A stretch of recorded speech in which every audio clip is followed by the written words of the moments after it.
교독을 하겠습니다. 제가 1절 겠습니다. 그때 제자가 더 많아졌는데 헬라파 유대인들이 자기의 과부들이 매일의 구제에 빠짐으로 히브리파 사람을 원망하니 열두 사도가 모든 제자를 부르되 우리가 하나님의 말씀을 제쳐놓고 접대를 삼는 것이 마땅하지 아니하냐. 형제들아 너희 가운데서 성령과 지혜가 충만하여 칭찬받는 사람 7을 택하라. 우리가 이 일을 그들에게 맡기고 우리는 오로지 가는 일과 성사하게 힘쓰리라. 온 무리가 이 말을 기뻐하여 믿음과 성령이 충만한 사람 스데반과 또 빌립과 브로고로와 니가노로와 디몬과 바메나와 유대교에 입교했던 안디옥 사람 니골라를 택하여 사도들 앞에 세우니 사도들이 기도하고 그들에게 안수하라. 같이 읽겠습니다. 하나님의 말씀이 점점 왕성하여 예루살렘에 있는 제자의 수가 더 심히 많아지고 거대한 제사장의 무리도 이 도에 복종하니라. 아멘. 오늘 본문은 우리가 잘 알고 있는 7 집사를 세우는 사건을 기록하고 있습니다. 가만히 보게 되면은 그것보다도 오히려 교회의 어떤 문제와 위기가 있었음을 알 수가 있습니다. 그래서 저희가 이제 전화위복이라고 이렇게 제목을 이렇게 한 겁니다. 위기, 어려움, 그다음에 상당히 곤란한 일들, 이런 모든 것들이 교회 안에 이제 발생하게 됩니다. 근데 이게 가만히 보게 되면 그 발생한 그때가 교회가 어려울 때 힘들 때가 발생한 것이 아니라 1절에 보면 그때 제자가 더 많아졌는데 라는 것을 볼 때 교회가 굉장히 부흥하고 힘있게 전진을 하고 또 역동적으로 이렇게 일할 때 이 문제가 발생하고 또 위기가 닥쳤음을 알 수가 있습니다.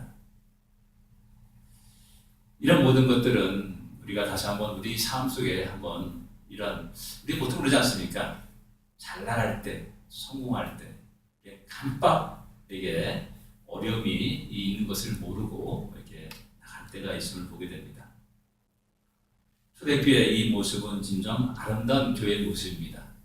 누구라도 다 바라보고 원하는 그런 모습이고 또 우리가 그 교회에 한번 참석해가지고 함께 예배드리고 그 교회 일원으로서 살기를 원하는 그런 아주 이상적인 교회의 모습을 우리에게 보여주고 있습니다. 날마다 부흥하는 교회입니다. 복음이 많은 사람들을 변화시키는 그런 모습을 볼 수가 있고 구원의 기쁨과 활기가 넘치고 역동적인 교회의 모습을 우리에게 소개해주고 있습니다. 그런데 이런 분위기 속에서 작은 문제가 싹트기 시작했다는 사실입니다. 어쩌면은 교회가 너무 잘 나가기 때문에 어쩌면 이런 작은 문제를 대부분 사람은 느끼지 못할 수도 있습니다. 아니, 우리 눈앞에 있을지라도 그냥 무시하고 그냥 넘어갈 때도 있다는 사실입니다. 그리고 또한 그런 분위기에 또한 함께 동조하는 그런 어리석음도 범할 수도 있습니다. 그러나 지도자를 한다면 여러분들 지도자 하니까 또 맨날 목사님만 생각하는 게 아니라 어느 한 집단에 어떤 사회에 어떤 공동체에 또 가정에 지도자를 한다면 부모를 한다면 이런 것들에 대해서 민감하게 또 볼 수 있고 또한 그것을 지혜롭게 대처할 수 있는 사람이 되어야 됩니다. 아이들이 아픕니다. 괜찮아. 그렇게 노스를 사는 거 없습니까? 안절부절 못해서 병원에 어떻게 갈까 또 소식 전하고 어떻게 기도해달라고 이렇게 말하는 것이 부모의 마음이 아니겠습니까? 기침소리 하나 그냥 넘어가지 않습니다. 또 아이들의 의식주가 푹 처진 거 그런 것도 역시 마찬가지고요. 또 이런 모습은 아내와 남편 사이에서 똑같이 또 일어날 수 있는 일이라는 사실입니다. 그런 것들을 가만히 두고 무시하고 나간다면 결국 골마 터지게 되고요. 또 그런 것들이 다른 곳으로 전면되고 만다는 겁니다. 호미로 말 것을 물어 만다 가리를 먹는 그런 어리석음을 일들이 일어나게 됩니다. 제가 기억하는 것은 제가 이제 서울에서 이제 맨발로 다니고도 우리 그럴 때가 있어 어렸을 때였는데 여기 정강이에 조그만 게 상처가 났어요. 그때 놔뒀어요. 나도 어떻게 되냐 그게 점점 상처가 커지면서 뭐 나중에 이만하게 돼가지고 골마 터지더라고요. 아이고 이게 안 되겠구나. 그다음부터 이제 소금약 바르면서 이렇게 해가지고 낫게 됐는데 그런 일도 있는 겁니다. 너무나 잘 나갈 때, 성공의 길을 달려갈 때 슬며시 찾아오는 다가오는 그런 문제와 위기를 우리는 볼 수 있어야 됩니다. 그래서 성경은 항상 사도 바울은 이렇게 말합니다. 선줄로 생각한 자는 아무질까 조심하라. 아무질까 조심하라. 그 교회, 고린도 교회에 경계를 하고 있다는 겁니다. 또 우리가 또 생각하시는 것은 뭐냐면 이런 문제의 시작은 구제에서 시작되었다는 사실입니다. 구제하는 일. 좋은 일이죠. 선한 일이죠. 누구라도 다 그 일을 교회에서 하기를 원하고 또 그 일에 동참하기를 원합니다. 근데 이러한 일 속에서도 우리 인간의 연약함이 언제나 드러나게 된다는 사실입니다. 그래서 좋은 일이라고 다 모든 결과가 좋게 나타나는 것은 결코 아닙니다. 참 조심해야 되고 또 민감하게 그런 모든 일들을 살필 수 있어야 된다는 사실입니다. 예, 선한 일 속에서 문제가 발생합니다. 과부의 구제 문제 때문에 헬라파 유대인과 히브리파 유대인들 간에 원망이 일어나게 된 겁니다. 근데 성경은 재미있게 기록되어 있습니다. 1절에 보면 자기의 과부들이 매일의 구제에 빠짐으로 이렇게 말합니다. 자기의 과부들이라고 표현하고 있습니다. 자기가 잘 알고 있는 과부, 어떤 과부, 자기 어떤 관계가 있는 어떤 과부, 그의 형편을 잘 알고 있고 그의 어려움들을 잘 알고 있는 그 과부가 매일의 구제에서 빠지는 겁니다. 여기에 문제가 있는 거죠. 나만 보는 겁니다. 나의 중심으로 모든 걸 보는 겁니다. 저 사람 내 편인데 어려움 당하고 있어요. 그럼 또 어떤 도움을 받아야 되고요. 근데 도움을 받지 못해요. 그거에 대해서 불만하고 또 항거하고 항의를 하고 또 이야기하는 겁니다. 이것이 거꾸로 돼가지고 자기의 과부가 아니라 다른 사람의 과부의 형편을 보고 또 도움을 받고 한다면 얼마나 좋을까요? 라는 겁니다. 대부분 사람들은 나와 관계된 그 사람에 대해서 아주 민감하게 반응하면서 또 어떤 권리를 주장하고 이야기할 때가 많이 있다는 사실입니다. 그리고 이 문제 때문에 그 안에 원망이 일어났습니다. 이 원망이라는 단어가 재미있는 단어입니다. 속살거리다, 투덜거리다, 낮은 소리로 속삭이다 라는 그런 말에서 나온 말입니다. 그러니까 원망하는 것이 막 대중의 앞에서 막 원망하고 그러는 것이 아니라 자기들끼리 모여가지고 조용히 얘기하는 겁니다. 야, 너 이거 어떻게 생각해? 야, 이거 좀 불공평하지 않니? 라면서 이런 얘기가 슬금슬금 이야기가 전해지게 되는 것이죠. 우리 한국말에 궁시렁 다르지 않습니까? 그런 모습을 볼 수 있는 겁니다. 어쩌면은 이들은 이 속에서 자기들의 어떤 원망들, 불평들이 자기들의 정당한 요구라고 생각했을 겁니다. 그리고 그 정당한 요구가 충족되지 못했기 때문에 이런 불평과 원망을 쏟아내고 있다라고 생각했을 겁니다. 이것이 우리들의 모습입니다. 구제받을 때 대부분 사람들은 처음에는 좀 부끄럽습니다. 약간 의심스럽게 생각합니다. 옛날에 우리나라 사람들이 미국에 와가지고 미리인가요? 그것을 신청하지 않습니까? 좀 어려움게 되면 그걸 대부분 사람은 신청 안 했어요. 왜 내가 이제 얻어먹냐? 라는 것 때문에. 근데 한두 번 먹다 보니까 도움이 많이 되거든요. 진짜 도움이 많이 됩니다. 그러니까 이제 그런 것들 당연시 여기고 어쩌면 이것이 나의 정당한 권리라라고 이렇게 생각하는 그러한 경향으로 살짝 바뀌어지게 되는 것이죠. 그러다가 이제 한 달에 300불 정도 주던 그 밀을 갖다가 한 300불 딱 떨어지잖아요. 그럼 어떻게 됩니까? 불평과 원망을 하게 되는 겁니다. 이것이 우리 인간의 연약한 모습입니다. 아마 여기도 마찬가지인 것이죠. 내가 알고 있고 나와 관계된 나의 이웃인 또한 나와 친한 그 과부가 그 도움을 받지 못하는 것에 대해서 항의하는 겁니다. 정당히 교회는 이들에게 필요를 채워줘야 되고 이들의 모든 것을 갖다 제공해야 되고 한다는 이런 생각이 나오게 되는 것이죠. 거기서 원망이 일어납니다. 근데 문제는 뭐냐면 이 원망은 전염성이 아주 강합니다. 교회를 흔들 수도 있습니다. 흔들어 놓고요. 이 원망이 점점 확대되다 보면은 성도들이 감사를 잃어버리게 됩니다. 하나님의 은혜를 망각하게 되죠. 하나님의 은혜를 망각하다 보니까 자연스럽게 성도 속에 기쁨과 즐거움이 사라지게 됩니다. 언제부턴가 그렇게 되는 겁니다. 그때는 정확히 알 수가 없습니다. 그러나 불평과 원망이 조금씩 확산되면서 그 모든 분위기가 그런 분위기로 확 바뀌어버리게 된다는 사실입니다. 전염성 때문에 그렇습니다. 그리고 그 자리에 불평과 원망이 가득 차게 되는 것이죠. 이것이 바로 이 초대교회에 당한 위기라 말할 수가 있는 겁니다. 원망한 자들은 자기의 요구가 정당하다고 생각할 것입니다. 그리고 또한 구제가 좀 불공평하게 진행되고 있다고 주장하고 말할 수도 있습니다.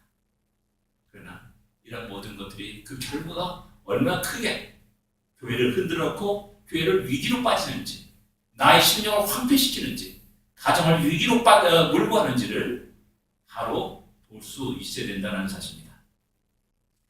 민수기 11장 4절에서 6절에 보면은 출애굽하여서 광야 행군할 때 한 사건을 기록하고 있습니다. 그들 중에 섞여 사는 무리가 다른 인종이 탐욕을 품음에 이스라엘 자손도 다시 울며 이르되 누가 우리에게 고기를 먹게 하랴 이렇게 불평하고 원망하기 시작했습니다. 이들이 그 다음 하는 말이 뭐냐면 우리가 애굽에 있을 때는 값없이 생선과 오이와 참외와 부추와 파와 참 여러 가지 있습니다. 많습니다. 생선, 참외, 오이, 부추, 파, 마늘을 먹을 수 있었다. 이제는 기력이 다하여서 만나 외에는 보이는 것이 아무것도 없다. 이렇게 불평하고 원망이 시작합니다. 그래서 중요한 것은 뭐냐면은 하나님의 선물인 만나를 불평한다는 겁니다. 만나에 부족한 것이 있습니까? 영양소가 부족합니까? 하나님 우리에게 주실 때는 모든 것이 충족한 겁니다. 그건 그만 먹어도 살아가는데 아무 지장이 없는 겁니다. 내가 성장하는데 아무 지장이 없는데 우리는 자꾸 그 외에 오이와 참외와 부추와 마늘과 또한 생선을 갖다가 원하고 있고 요구하고 있다는 사실입니다. 그 다음은 자연스럽게 생선을 주는 사람에게 가게 되는 것이죠. 오이와 참외와 부추와 마늘을 주는 사람에게 가는 겁니다. 결국 이들의 발걸음이 가나안으로 향해 되는데 어디로 향합니까? 애굽으로 자꾸만 돌아가려고 하는 마음이 일어나게 되는 것이죠. 이게 불평과 원망의 무서운 점입니다. 우리가 좀더 그러지 않습니까? 우리 한국에 성경에 이런 노숙자들이 많다 보니까 이제 소문나지 않습니까? 야 어디는 라면 2개 준대, 어디는 뭐 준대, 라면서 우르르 물러가는 겁니다.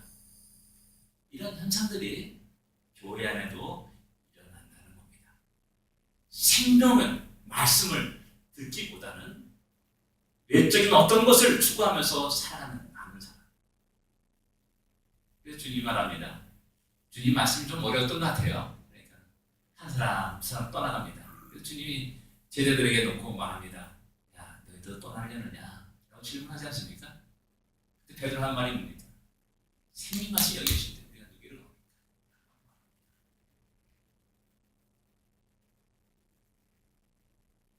이런 불평과 원망은 또 가데스 바네아서 사건에서도 그대로 적나라하게 드러나고 있음을 보게 됩니다.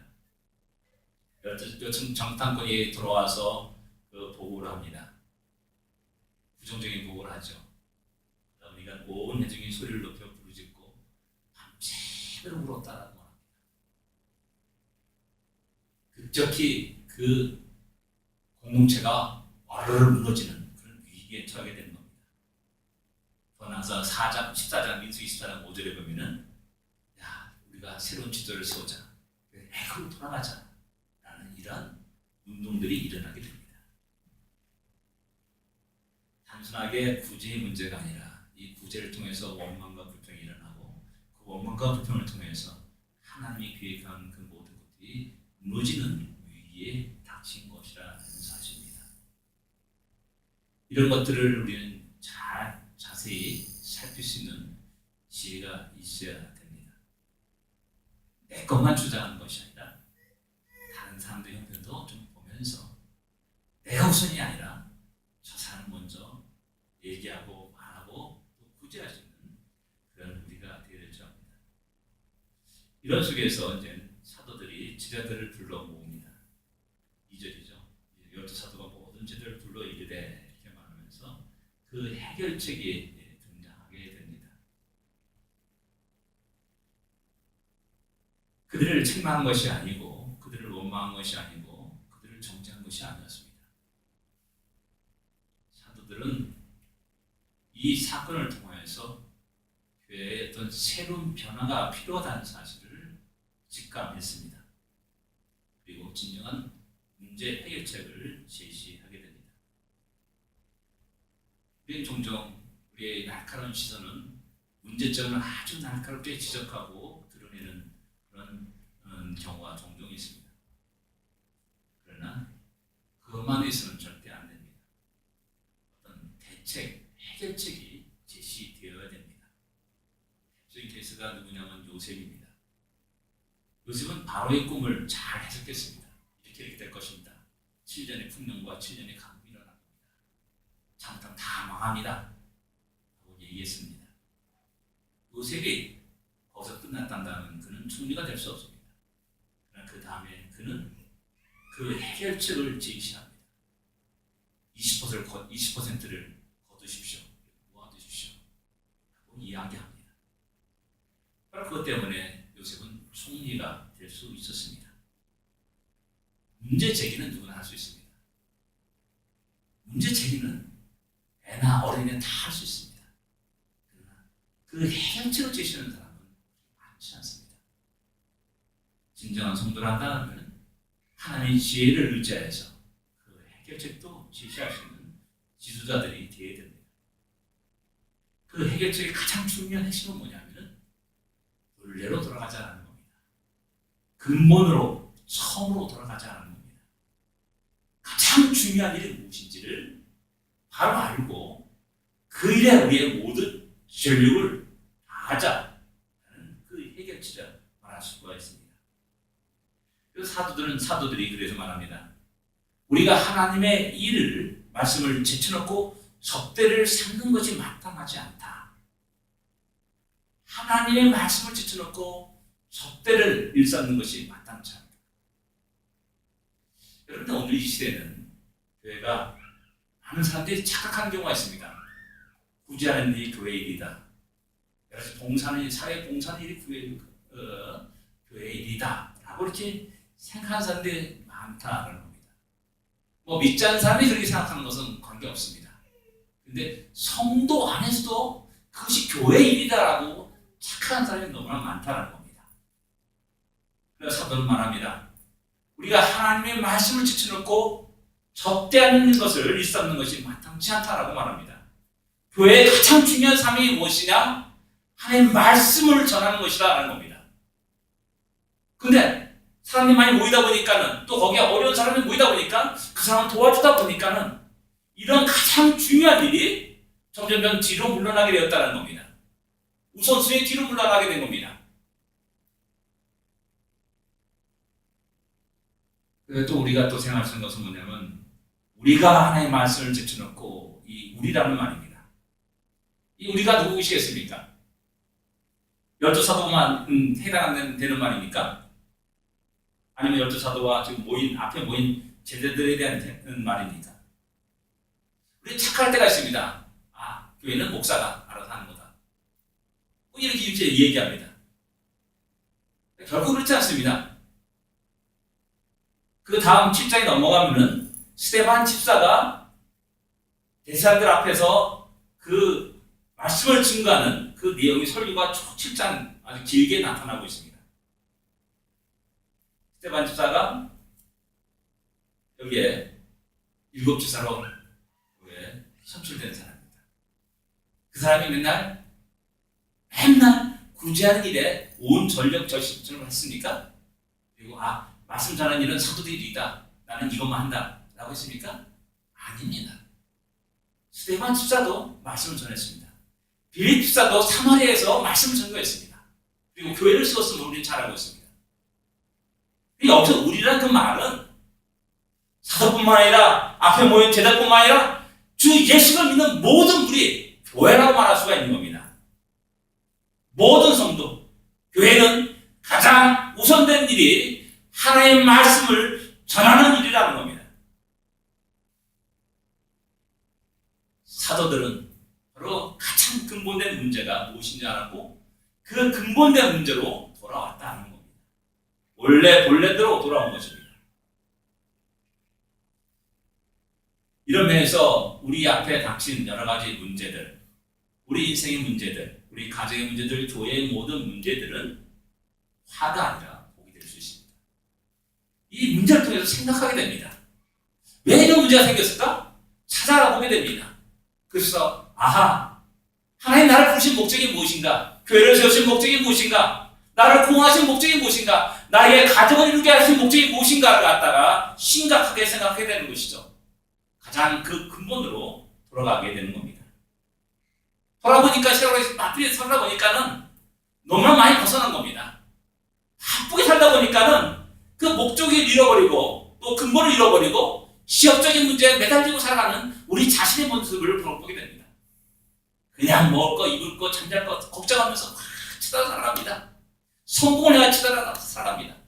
하나님 우리를 성공케 하시는 이유가 뭡니까? 목적이 무엇입니까? 당시 영광을 위해서 우리를 높은 자리에 올리시는 거 아닙니까? 또 우리를 공부하고 배우고 그런 모든 학위를 받는 것이 목적이 무엇입니까?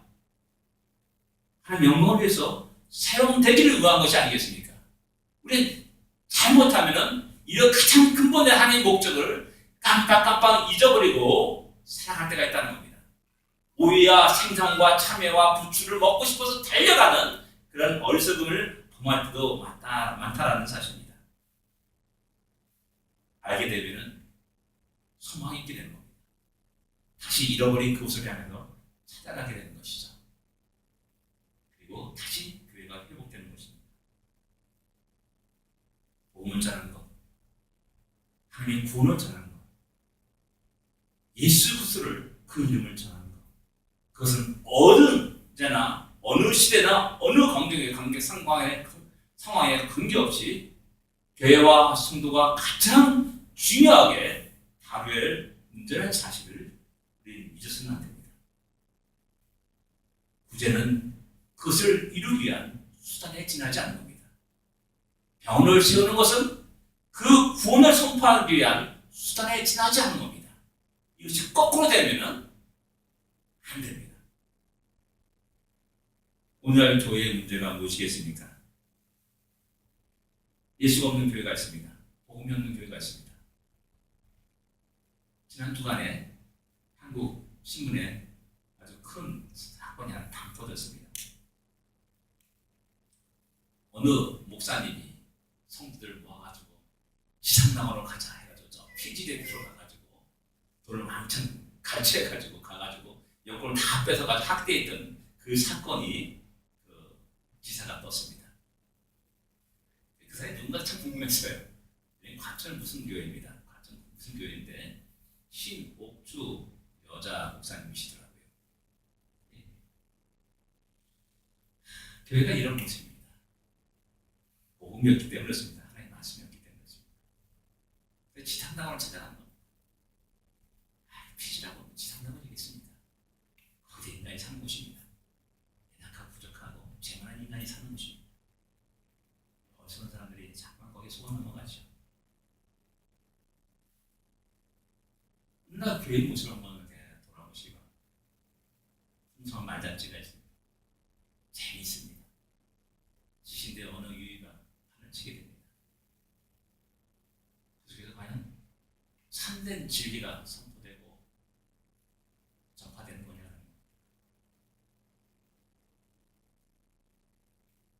또 다른 대결적으로서 이제 사도들은 7 집사를 선출하게 됩니다. 근데 또 그 자격이 다 우리에게 중요합니다. 구제하는 데서 그들의 능력을 보고 선출한 것이 아니었습니다. 그들의 영향력을 보고 일곱 지사를 선출하지 않았습니다.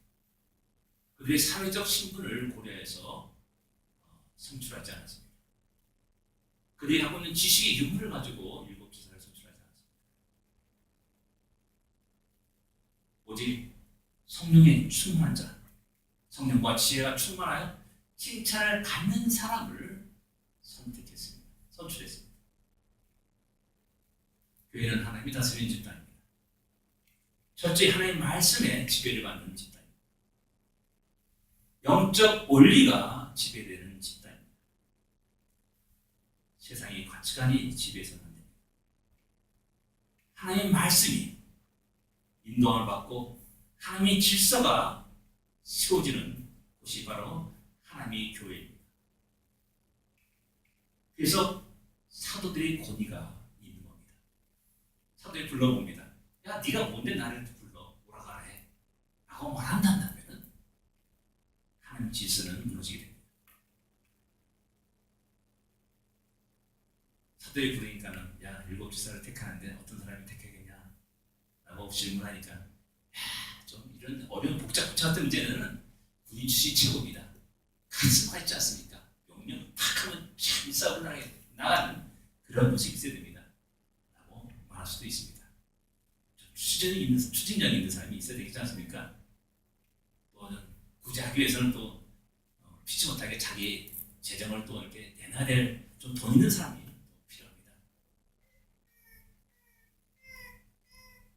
이런 것이 아니었다라는 겁니다. 성령과 지혜와 충만하여서 칭찬받는 사람, 그 사람을 선출할 것을 사도들은 이해하겠다는 사실입니다. 이런 사람들은 세상은 참 무식한 사람이라고 말할 수도 있습니다. 좀 완고한 사람, 독선적인 사람이다 라고 말할 수도 있습니다. 세상 물정 모르는 사람이다 라고 말하기도 합니다. 중요한 것은 하나님이 인정하는 사람, 하나님이 사랑하는 사람입니다. 하나님이 복을 주시는 사람입니다. 하나님이 그런 사람을 통해서 당신의 일을 이루어 가시기를 원한다는 사실입니다. 착각하면 안 됩니다. 성경을 보면요, 세례요한이 등장할 때 그 당시에 기라상 같은 로마 황제가 있었고 총독이 있었고 대사들이 있었습니다. 그때 광야에 있는 세례요한을 하나님 말씀 이만이다라고 말씀합니다. 하나님은 당신을 사랑하는 자를 찾고 믿음의 사람을 찾고 그런 사람을 통해서 일하시기를 원하시는 겁니다. 조금 무식할 수도 있습니다. 또 조금 세상 물정을 모를 수도 있습니다. 순전 무고할 수도 있습니다. 멍청한 바보일 수도 있습니다. 그러나 하나님 그를 통해서 믿음의 사람을 통해서 일하신다는 것, 그것을 우리는 기억해야 됩니다. 오늘 교회의 문제가 여기에 있습니다. 여러분, 미국 장로교회 PCUSA 교회, 저는 약간 그곳에 5년 동안 같이 있었기 때문에 약간 사정을 좀 합니다. 어느 날 학생, 우리 교회가 이제 학생 교회죠. 어느 날 갑자기 미국 교회에서 그 미국 교회 장로교회 안에 있는 우리 학생 그룹이었기 때문에 갑자기 우리 학생 중에 한 명 아주 장로를 특수시켜온 겁니다. 너무나 당황해가지고 아니 이거 어떻게 되는가? 장로를 특수해온 겁니다. 가만히 보니까 미국 장로교회에서의 장로의 모습, 장로의 그런 그 개념은 어떤 한 그룹의 대표자라는 개념이 있습니다. 대표자. 영적인 문제가 아닙니다. 그룹이 있지 않느냐? 한 명 보내라. 한 명 보내가지고 우리 당회할 때, 함께 회의할 때 한 명 보내라. 대표를 보내라. 라는 이런 개념입니다. 영적인 개념이 아닙니다. 우리 한국교는 전교인이 집사가 됩니다. 전교인 집사입니다. 집사는 집사가 됩니다. 사업가는 장로가 되기 쉽습니다. 대학 교수는 쉽게 장로가 됩니다. 성경 알건 모르건 관계없습니다. 언제나 그분의 사회적 영향력을 보면서 집사와 장로를 세울 때가 많이 있습니다. 교회에서 형제 자매라는 호칭은 사라졌습니다. 성도라는 것처럼 살았습니다. 성도, 거룩한 분입니다.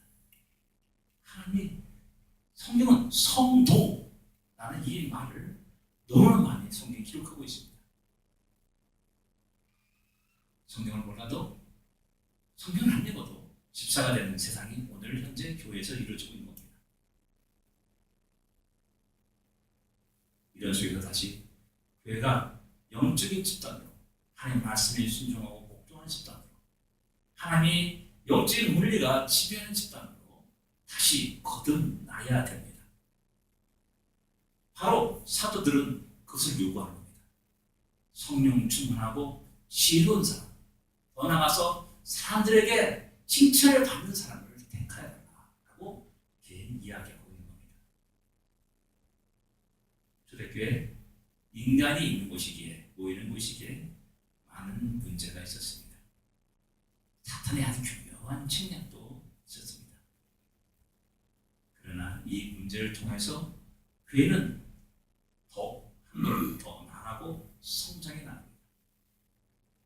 조직이 갖춰지게 되고 각자의 역할을 해서 책임지고 그 일을 감당하게 됩니다.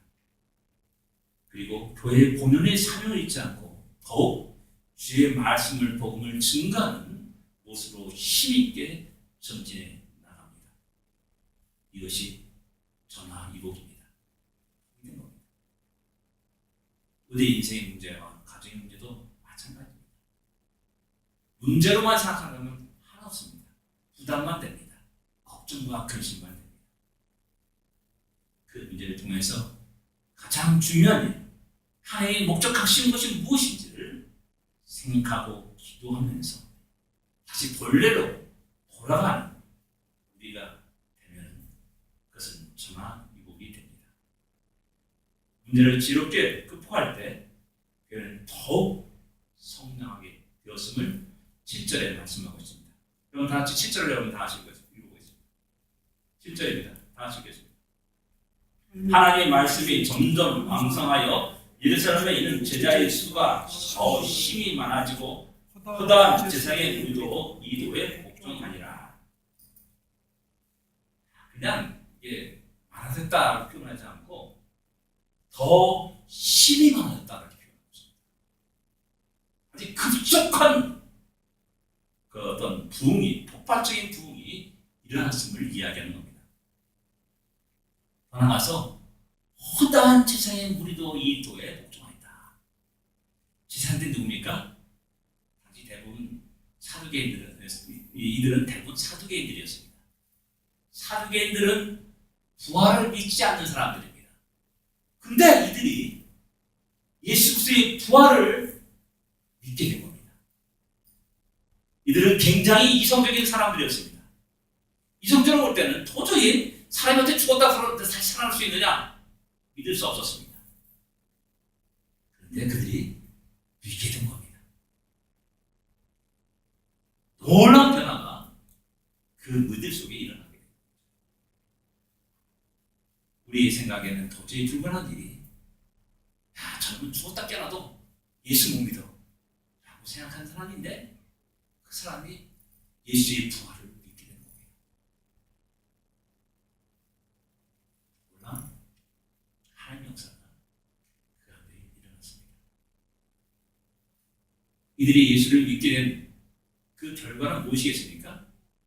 그 사두개인 집단에서 쫓겨나는 겁니다. 자기 가족들에게 핍박을 받고 어려움 나고 곤란한 일을 당하게 됩니다. 가족의 극심한 방해도 그들의 믿음을 지키고 그 신앙을 지키고 이어서 복음이 예루살렘에서 유대로 사마리아로 복음이 증거되는 놀라운 역사가 그 위에 기록되게 되는 겁니다. 이도에 복종하니라라는 이 단어, 복종이라는 단어가 또 재미있는 단어입니다. 경청하다, 유의하다, 순종하다라는 단어에서 나온 말입니다. 이 단어를 통해서 허다한 무리가 그 도에 복종했다는 그 모습이 그림이 그려지게 됩니다. 그냥 예배 드릴 때는 목사님 얘기하고 잠잔다고 그런 모습이 아니라 굉장히 굉장히 유의해서 귀를 세우고 그 말씀을 복음을 들으려고 경청하는 그러한 지상의 무리를 상상할 수가 있는 거예요. 하나도 놓칠까봐 숨소리를 못 내고 그 말씀 하나는 듣는 그 자세, 그 모습을 보일 수가 있는 것이죠. 이런 것을 통해서 그들은 이성적으로, 의지적으로 결단하게 됩니다. 일시적으로 흥분과 감정이 아닙니다. 듣고 의지적으로 결단하는 모습을 쉽게 상상할 수가 있는 겁니다. 일시의 흥분과 감정은 조금 상황만 변해도 다 그 싹이 와르르 말라버틀어지고 죽음에 이르게 됩니다. 근데 이들이 복종하니라 이 말씀대로 경청하고 유의하고 그 말씀을 생명을 보고 지키려고 하는 그런 모습 속에서 이들을 통해서 복음은 땅까지 이르러 증거되고 모든 세상의 열방과 민족들이 그 구원을 듣고 복음을 듣고 기뻐하며 즐거워하며 함께 영광을 돌리게 됩니다. 전황이 복이 되었습니다. 교회는 힘있게 역동적으로 새롭게 성장하며 우리 교회가 그러하기를 원하고 또 우리 모든 가정들이 그런 아름다운 모습 속에서 모든 그 도전을 물리치고 하나님께 영광 돌릴 수 있는 그런 우리들의 모습이 되기를 원합니다. 기도하겠습니다.